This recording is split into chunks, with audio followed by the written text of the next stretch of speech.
Machine लाया, बोले ice make refrigeration, और ये इतनी इतनी मशीन है, छोटी सी, 1.5 लाख रुपए की है बोले। तो मैं बोला ये तो मैं प्रोडक्ट पहले बार देख रहा है। बोले हम 25 साल से दूध का काम कर रहे हैं, हमने भी पहले बार देखा बोले। मैं बोला ठीक है यार, तू दे दे अभी दूध। तो वो दूध लिया, मैं घर पे आया और वो शेयर का मैंने तुरंत देखा, ये लिस्टेड है क्या, ये भी मुझे पता नहीं था। तो वो 60 रुपये का दाम था उसका। तो वो SME में है तो वो 60 रुपये 65 रुपये 6 महीने तक चलता रहा। तो उसमें मैं रोज, मेरे जो मित्र है, क्लाइंट है, रोज बोलता था रोज आइस मेक लो, और मैंने भी लिया। मेरी पूरी कुंडली भाव के पास है, तो आइस मेक लिया, थोड़ा क्वांटिटी में लिया, सब मित्रों ने लिया। तो 60 रुपये का शेयर 80 रुपये हुआ, 100 रुपये हुआ। फिर लोग बोले प्रॉफिट बुक करना है क्या। मैं बोला मैं तो बेचूंगा नहीं, आपको क्या करना है देखो। बोले आप कब तक रखेंगे। मैं बोला मैं बेचने वाला नहीं, ये मेरे लिए फॉर एवर है, ये गौ माता का प्रसाद है। तो वो फिर 200 गया, 500 गया, 800 रुपये, 1000 रुपये, 1000 रुपये के ऊपर। क्योंकि मैंने उसका जो उसके बाद रिसर्च किया, पहले वो कंपनी मुझे मिली और ये 10 साल नहीं लगी, इसको सिर्फ 2.5 साल में 65 रुपये का 1000 रुपये। तो मैंने देखा एकदम उसके बाद की छोटी सी इक्विटी है, प्रॉफिट अच्छा है, डेट नहीं है, कई चीजें। और सबसे मेन कि कैडबरी उसका क्लाइंट, रिलायंस उसका क्लाइंट, उसके बाद में आपके अमूल उनका क्लाइंट, दिनशा उनका क्लाइंट, वाडीलाल उनका क्लाइंट।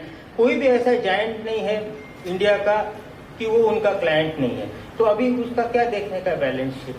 हम बोलते, पुराने लोग बोलते थे उनको चाल चलन अच्छो को नहीं, उनको चाल चलन अच्छो है। वो कुंडली की बात बाद में है, वो बाद में कुंडली निकालते बैठना, बड़े लोग पहले ही देख के बता देते कि कैसा है वैसा। वो मैं बोला अभी वो बाद में देखते बैठे कि मेरी टीम रिसर्च करते रहो, मेरे को तो अभी ये लेना है। तो ऐसी ये सब बातें हैं। और फोर्स मोटर पे तो मैं मेरे चैनल पे, यूट्यूब चैनल पे भी दे रहा है, वो मैंने 800 रुपये से लिया था। और मैं लोगों को बोलता था, वो जयाताई है, जयाताई हमेशा फोन करते की दादा एक शेअर। तो मैं उनको लगातार 15 दिन तक एक ही शेअर बोला, तुम्ही दादा रोज फोर्स मोटर सांगता म्हणे, हे असं काय आहे यामध्ये। म्हटलं हा दूसरा MRF है। वो टाइम उसका 800 रुपये का रेट था, 800 हुआ। और कई ऐसे क्लाइंट है, उनको बोला ये बेचो मत, आप बेचे की पछताएंगे। एक रायपुर की गुड़ियारी में, मैं बोला ना गुड़ियारी में एक वहाँ एक है कस्टमर, वो बोले भैया मेरे को BMW लेना है। मैं बोला कब लेना है। बोले अभी पैसे का जुगाड़ नहीं। मैं बोला भाई तू है ना 1000 शेयर फोर्स मोटर के ले ले। उस समय 1500-1600 रुपये हो गया था। वो तेरी वो जो है ना, जो भी तेरे को लेना है वो सब ऊपर के ऊपर हो जाएगा। तो अभी उसका रेट 20,000 रुपये है। तो 800 रुपये से 20,000 होने को भी 5 ही साल लगे, उससे ज्यादा नहीं लगे। 6-8 महीने का फर्क गिर सकता। और 6,000 से 20,000 होने को सिर्फ 6-8 महीने लगे। तो उसके बारे में भी मेरा जो व्यू था वो था कि मैं इनको बोलता था जयाताई को, ये इंडिया का दूसरा MRF है। ये तब बोलता था जब उसका दाम 1500 रुपये है। तो ऐसी कई घटनाएं हैं जीवन में जो मार्केट में सीखने मिली, इससे लोगों को मैं बोलता हूँ। मोदी, और एक किस्सा है इंटरेस्टिंग, वो मैं आपको बताता हूँ। 2013 के पहले की 12 की बात है। बस मोदी जी आने वाले थे और ऐसा सब जगह माहौल बन गया था कि मोदी जी आने वाले हैं। और अपन उनके वचननामा में जो भी मैनिफेस्टो होगा उसमें वो हर पार्टी वही देती थी कि भाई हमको इंफ्रास्ट्रक्चर पे फोकस करना है। तो अब इंफ्रास्ट्रक्चर बोले तो किसको भी पूछे तो कोई भी बोलेगा भाई कौन सी कंपनी है इंफ्रास्ट्रक्चर में, L&T। हर कोई L&T बोलेगा, पर L&T किसका ग्राहक है। यानी L&T का भी काम रुक सकता है, ऐसी कंपनी है इंडिया में। और ऐसी कंपनी सिर्फ 2 है, 2 ही कंपनी। एक है एस्कॉर्ट और दूसरी थी ACE, एक्शन कंस्ट्रक्शन इक्विपमेंट। तो एस्कॉर्ट का दाम मुझे लगता है उस समय 500-600 रुपये था। और आइस में इसका एक्शन कंस्ट्रक्शन इक्विपमेंट का रेट था 30 रुपये। 2 ही कंपनी है जो कंस्ट्रक्शन इक्विपमेंट बनाती। FMCG में 500 कंपनी होगी, फार्मा में 200 कंपनी होगी, और भी ऐसे कई सेक्टर है जिसमें 150 से अधिक कंपनी है। पर मुझे आप बताओ सर्च करके कि इंफ्रास्ट्रक्चर इक्विपमेंट में जो एस्कॉर्ट और एक्शन कंस्ट्रक्शन बनाती ऐसी कोई कंपनी नहीं। मैं बोला भाई ये 30 रुपये में फोकट है। तो वो भी थोड़ा बहुत लिया मैंने, ज़्यादा नहीं ले पाया मैं। पर वो है, कई ऐसे लोग हैं जिन्होंने वो लिया, 30 रुपये में लिया और उसको अभी तक होल्ड किया। ऊपर में 1600 रुपये जाके आया, अभी भी 1200-1300 रुपये का उसका दाम है। तो इस टाइप के अनुभव आए जो किताब के बाहर के थे। तो ऐसा ये है मार्केट का करिश्मा। और ये सिर्फ मार्केट में हो सकता है, इसलिए मैं लोगों को बोलता हूँ आप जरूर मार्केट में निवेश करो। अपने रिसर्च से करो, किसी पे भरोसा करना है नहीं करना है ये आप देखो, पर अपने रिसर्च से भी आप धीरे धीरे अगर काम करो तो उसमें सफलता हासिल कर सकते हो। और मैं दूसरा एक चीज बताना चाहता हूँ, जो न्यू इन्वेस्टर है उनको मैं किसी को भी पूछूं कि भाई आप नए हो, अभी आपने अकाउंट खोला है तो आप कौन सा शेयर लेंगे, तो 10 में से 10 लोगों का मुझे जवाब आया, संदीप जी हम पहले पेनी शेयर निकालते 10 रुपए के नीचे वाला, तो फिर उसमें देखेंगे कि सस्ता कौन सा है वो लेंगे, बाकी उनको कोई लेना देना नहीं है। मतलब क्यों बोले हमारा इन्वेस्टमेंट छोटा है, तो मैं उनको बोलता हूँ आपको साइकिल भी चलानी नहीं आती, हाथी पर भी बैठना नहीं आता, पर आप नहीं चलाने आती साइकिल पे बैठेंगे तो गिरने की गारंटी है, पर हाथी की सवारी करोगे तो आप गिरोगे नहीं, मंजिल तक पहुंच जाओगे।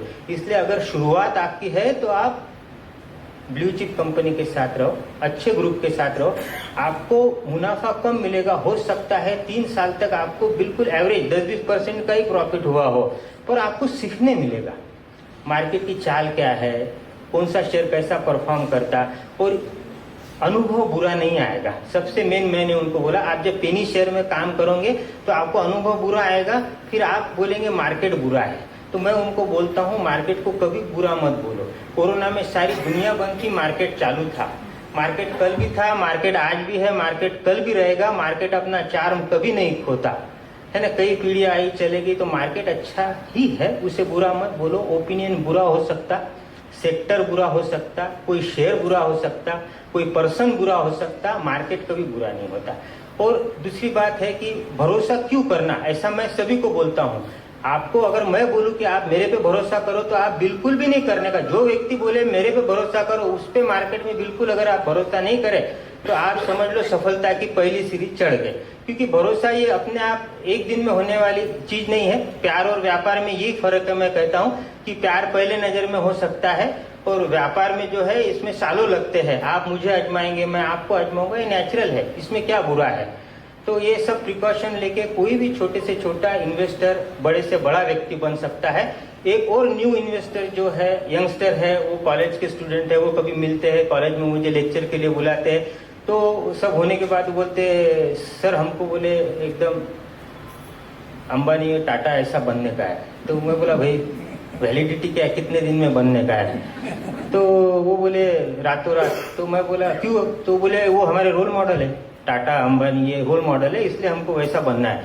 तो मैं बोला जो आपके रोल मॉडल है उनको वो बनने के लिए 50 साल लगे, तो आपको रातों रात बनना है, रातों रात कोई सपना अचीव करना है तो ये संभव नहीं है। एक दिन में कुछ भी होने वाला नहीं। एक दिन में जो सोचते हो वो मार्केट से दूर रहे तो अच्छा, पर एक दिन हो सकता है कि आपके सब सपने साकार कर दे, वो स्ट्रेंथ मार्केट में है। एक दिन में कुछ नहीं होता। तो ऐसे अनगिनत अनुभव है, पर सभी मेरे गेस्ट है, उनको बोलना है। तो अभी 1-2 चीजें और मैं बोल देता हूँ, पेशेंस कैसा है और क्यूरियोसिटी कैसी है, उसके बाद मैं और रेखाताई है। तो जैसा क्या है कि 9 बजे से लेकर 3 बजे तक बहुत रश रहता है, तो जनरली व्यापारी भी कैसा है मैसेज कर देते, फोन करना अवॉइड करते कि संदीप जी कोई भी तेल का हो या कोई भी चीज का हो कि ये शेयर का हो, ये देख के बता देना जब भी आपको टाइम मिले। तो ताई हमारे धड़ाक से फोन लगा देते। तो उनका स्टाइल देखो कि मैं कोई व्यापारी का भी फोन आया और मैं अगर बिजी हूं तो उनको ये बोलता भाऊ मैं आपको 10-20 मिनट में कॉल करता हूँ या कल बात करते हैं अपन। तो वो ताई से सीखने लायक आहे। फोन उठाते बरोबर, अरे दादा बघितलं का, काय झालं ते, अरे बापरे काय बघितलं नाही, तुम्ही लुडलो जूट 20 रुपयाला दिलं होतं, काय मैं रेट कई बार नहीं देखता शेयर का, 400 रुपये झाला ना। तो वो मेरे को इन्फॉर्मेशन देते, पर मेरा उस पर ऐसा फोकस हो जाता वो बात में मैं सब भूल जाता। फिर वो ऐसी इधर उधर की 2 आहे हो 20 मध्ये तुम्ही दिलं होतं, तुम्ही म्हटलं होतं जूटमध्ये 2-3च कंपनी आहे, ग्लोस्टर आहे, लुडलो आहे, तर हा शेअर आपल्याला होल्ड करायचा आहे, जूटची डिमांड वाढणार आहे। वो सब जो मैंने बोला वो सब रिपीट करते, तो मैं सब मेरा काम बाजू में छोड़ देता। और फिर फोन रखने के पहले हाँ दादा एक आणखीन विचारायचं होतं, म्हटलं बोलत आहे एखादं शेअर आहे का लुडलो सारखा। तो वो बरोबर मेरे से वो बात निकाल ले। और ये जो सिंघवी जी है इनकी सबसे बड़ी विशेषता है कि मैं इनको कई बार बोलता हूँ कि भाऊ मेरा अकाउंट आप हैंडल करो, मैं जो भी लेता हूँ ना, मैं कई बार मेरे को बड़ी बेचने की घाई हो जाती, ये शेयर को बेचते नहीं। क्यूपिड रबर अभी भी इनके पास पड़ा है, यानी पार्शियल प्रॉफिट बुक करेंगे, अपनी जो उनका इन्वेस्टमेंट है वो अमाउंट निकाल लेंगे और एकदम कूल है।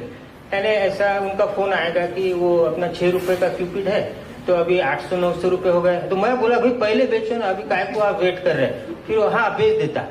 1500 होने के बाद फिर उनका फोन आता। मैं बोला भाऊ आप 700 में बोले थे ना। हो बोले वो 1000 था, फिर 500 काढ़े, अभी 500 और है बोले। तो मैं बोला बेच दो ना, अभी काय नहीं आप वेट करो। 2000 के टाइम वापस उसका फोन आया था, बोले वो 200 और है बोले। तो निकाल दे क्या बोले मैं पूरा। तो 20 साल पहले जो शेयर उन्होंने लिए थे वो आज भी है, वो उनकी सबसे बड़ी खासियत है। और आखिरी में एक बात बताता हूँ कि क्यूपिड रबर से लेके उससे संबंधित कि क्यूपिड आईसीआईसी बैंक जो अपने राजीव गांधी भवन के सामने है ना, वहां मैं मेरे काम से कुछ गया था। तो वहाँ जो मैनेजर थे वो परिचित थे, पिताजी के दोस्त के लड़के थे। वो वहाँ आए थे तो मेरे को पिताजी का फोन आया था उनसे मिल लेना। तो नीचे बैठे थे तो मैं उनसे इंटरेक्शन कर रहा था, बातचीत करता। तो मुझे ख्याल नहीं कितना समय हुआ, आधा घंटा हो गया क्या हो गया, पीछे एक व्यक्ति खड़ा था। ऐसा मैंने 1-2 बार देखा। तो वो कंडक्टर था सिटी बस का। तो मुझे लगा वो पैसे भरने को वहाँ भरना करने को आते बैंक में। तो उसने पैसे वगैरह भर लिया। फिर वो बाहर खड़ा रहा 40 मिनट तक। फिर वो मेरे को बोले आप जब सर से बात कर रहे थे तो बोले मैंने गौर से सुना सर, मेरे को एक ही तकलीफ है बोले, मेरे पिताजी बहुत नाराज हो गए बोले और वो मेरे को बोले तू घर में ही मत आ। मैं बोला ऐसा क्या हुआ बोले, मेरे फ्यूचर ऑप्शन में मेरे पास 1.5 लाख रुपए थे बोले, तो 80,000 रुपये उसमें चले गए बोले। मैं बोला भाई मैं कोई एडवाइजर नहीं हूँ, मैं कोई राय वगैरह देता नहीं, अभी किसको मैं उनको पहचानता ही नहीं, कुछ नहीं। तो बोले नहीं मेरे को आप पे कोई ब्लेम नहीं है, आप सिर्फ मेरे को आपके बात पे मेरे को ट्रस्ट है, नुकसान होगा फायदा होगा मेरे को सिर्फ अभी 70,000 डालना है। तो मैं बोला पहले तुम ये बोलो कि भाई आप टीवी देखेंगे नहीं, फ्यूचर ऑप्शन टीवी से थोड़ा मेरे को प्रॉब्लम है। और इसका सर्वे मैं कोटक वालों को रिक्वेस्ट करूंगा कि आप एक सर्वे कीजिए सर, ये चीज दुनिया के कोई अखबार में नहीं आई। मैं आपको बता रहा है कि कोरोना के टाइम पे वही लोगों ने इन्वेस्ट किया जिन्होंने टीवी नहीं देखा। अपने घर पे ऑफिस पे कहीं भी टीवी नहीं। कई टीवी चैनल वाले मेरे को बुलाते, मैं बोला मैं टीवी नहीं देखता तो मैं टीवी पे क्यों आऊं। तो कोरोना के टाइम उन्होंने इतना डरा दिया लोगों को कि जो सुपर इन्वेस्टर बोले वो भी निवेश नहीं कर सके। और जिनको कोई मतलब नहीं है मार्केट से, टीवी कभी देखते नहीं, उनको सिर्फ बोल दिया ले लो, उन्होंने ले लिया। फिर एक मेरे को ऐसी व्यक्ति मिले, वो बोले आप काय को बोलते लेने का। मैं बोला मैं किसको ही नहीं बोलता, कोई मेरे को पूछे तो भी नहीं बोलता मैं। नहीं बोले वो इसलिए बोल रहा है बोले कि कोरोना में सब दुनिया खत्म होने वाली है। तो मैं बोला ये देखने के लिए कौन, और सब लॉस हो जाएगा बोले, मार्केट जीरो हो जाएगा। तो मैं बोला सब दुनिया ही सब खत्म होने वाली है तो देखने के लिए कौन बचेगा, लॉस हो रहा है कि प्रॉफिट हो रहा है। तो भाई मेरे को करने दे तू। तो ये ऐसे इसलिए बताया कि निगेटिव लोगों से थोड़ा दूरी रखना नए इन्वेस्टर ने, क्योंकि वो खुद इन्वेस्ट नहीं करेंगे, आपको भी नहीं करने देंगे। तो फिर वो बात पे आता हूँ। फिर वो जो कंडक्टर था उनको मैं बोला भाई टीवी देखना नहीं, फ्यूचर ऑप्शन करना नहीं, ये प्रॉमिस करो मैं आपको एक शेयर का नाम बताता। वो बोले बोलो आपकी सब शर्त मंजूर है मेरे को, आपकी कोई फी। मैं बोला मेरी कोई फी नहीं, ये सेवा भाव है। मैं बोला क्यूपिड ले ले। तो अब मुझे लगा कंडक्टर है तो 1000 शेयर वो लेगा 7-8 हजार के, तो उसमें कभी वो 4 रुपए भी हो गए तो अपन बोल सकते भाई 3000 तो 1500 मेरे से ले ले, 1500 तू डाल दे। तो उसके बाद वो 1.5 साल बाद मुझे कहीं तो भी दिखा, मसोबा मंदिर है ना नासिक रोड के पास, मैं वहाँ खड़ा था। तो वो सिटी बस लेके जा रहा था, उसने आगे बस रोका और वो भागते आया। मैं बोला यार अपन रास्ते में आ गए, क्या हो गया, क्या गलती हो गई। मैं 1 मिनट के लिए डर गया। बोले सर आप मिल ही नहीं रहे। मैं बोला क्या हो गया, आपने एक शेयर बताया था, मैं ये भी भूल गया उसको क्या बताया था। मैं बोला भैया लॉस हो गया क्या। अरे लॉस कसलं म्हणे ते मी पूर्ण 70,000 घेऊन टाकले म्हणे। तो 10,000 शेयर लिया और अभी उसका रेट 700 रुपए है। मैं बोला तू घर को बाद में जा, वो घंटी बस की बाद में बजा, पहले ये बेच। तो बोले अभी मार्केट बंद हो गया। तो मैं बोला कल बेच। कल वो बेचने गया तो उसमें वापस दूसरे दिन अपर सर्किट लगा।